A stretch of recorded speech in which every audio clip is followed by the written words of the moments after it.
In part 1, I covered the creative side, the 2 buckets of creatives you need to be producing at scale, and how to set up a proper ABO testing campaign to identify winners.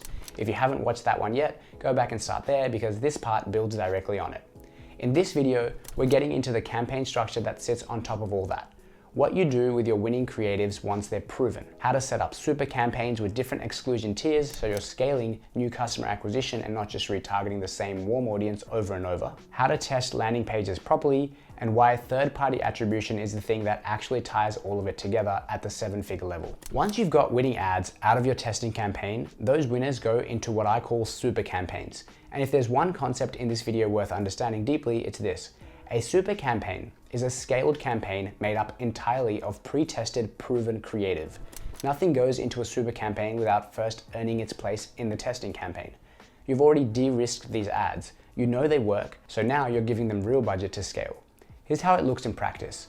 Say over a month you tested 10 batches of creatives. 1 winner came out of each batch. Now you've got 10 winning ads. You pull those 10 ads and put them into their own campaign.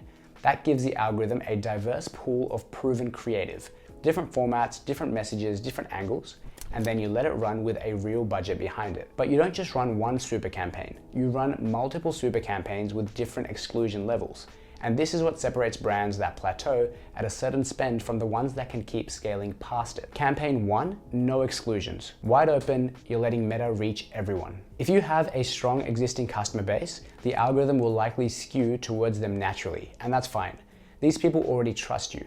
If you're showing them a new product or a replenishment offer, they'll often convert easily. Don't fight it. Campaign 2, exclude past purchases. You sync your Klaviyo list of past buyers as an exclusion. Now, Meta has to go find people who haven't bought from you before.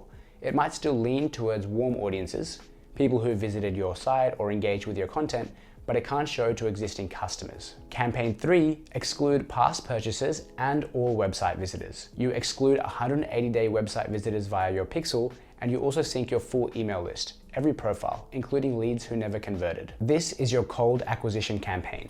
Meta has no choice but to find people who have had zero interaction with your brand. All 3 campaigns run the same creative, same ads, but they're doing completely different jobs. And what you'll find is that different creatives often perform differently across campaigns. An ad might absolutely dominate in the no exclusions campaign. Maybe it's a promotion style creative that resonates with existing customers who just need a nudge. But in the cold exclusions campaign, the winner might be a longer form educational video that actually introduces the brand to someone who's never heard of you. That information is really valuable. When you duplicate an ad from your testing campaign into a super campaign, you want to carry over the social proof, the likes, comments, shares that have built up.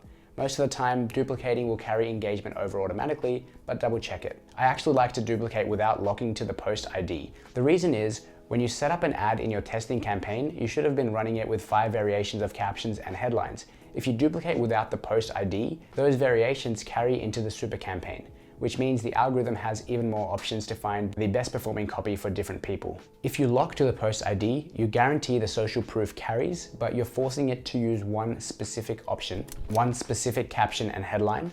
That might not even be the best performing one. So my approach is duplicate without the post ID first, verify the engagement carried, and if it didn't, go back and use the post ID to force it. As your creative volume grows over months and years, you'll accumulate a lot of winning ads. At some point, it makes sense to organize your super campaigns by theme rather than putting everything in one place. A few ways to do this. You might separate by time period, or your 2024 winners in one campaign, 2025 in another, 2026 in a third. You'd be surprised how often an older campaign suddenly starts outperforming a newer one. Having them separate means you can allocate budget accordingly rather than just defaulting to whatever's newest. You might separate by creative type, all male-facing creatives in one campaign, female-facing in another, or by message. A weight loss campaign, a gut health campaign, a mobility campaign, if your product solves different problems for different audiences. And don't be afraid to have the same ad in multiple super campaigns. The algorithm does different things with it in different contexts. An ad might not spend much in your cold exclusion campaigns, but take off in the no exclusions campaign. That's useful data, and you'd miss it entirely if you only ever ran each ad in one place. As your account grows and you start hitting ad limits, some accounts cap at 250 ads, others at 1,000, depending on monthly spend, you'll need to start pausing ads in super campaigns that aren't getting meaningful spend. but keep the campaign structure itself. Things that weren't spending 6 months ago can come back to life seasonally, so don't delete, just pause them. Your super campaign structure also gives you a clean way to test where you're sending people after the click, and most brands completely miss this. Most brands default to their product page, and for a lot of situations, that's the right starting point. But once you've got winning ads in super campaigns, you can create a separate super campaign that sends those same ads to a different destination. A listicle style landing page, a long form hybrid sales page, a collection page. Run all of them simultaneously and compare performance. Here's how this plays out. Say you've got a super campaign sending traffic to your product page, and you build a listicle that does a much better job of educating cold audiences before they buy. You create a second super campaign with identical winning ads, but pointing to the listicle. Both run at the same time and you compare them. What you'll often find is that performance shifts depending on the season and where your audience is in the funnel. When you've got a lot of cold traffic after a big creative push that reached a bunch of new people, the listicle outperforms because it educates first. When your audience is warmer and has already seen your brand a few times, the product page closes faster. You want both campaigns live so you can allocate more budget to whichever is currently winning. My preference is to keep all these landing page campaigns running unless one shows absolutely no performance.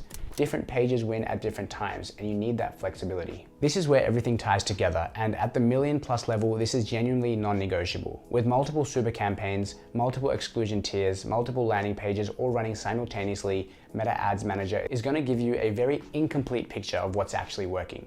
At this revenue level, your existing customer base is large, there's retargeting overlap across campaigns, and Meta is primarily last click, short window attribution. It tells you which campaigns close the sale, but it doesn't tell you which campaigns started the journey.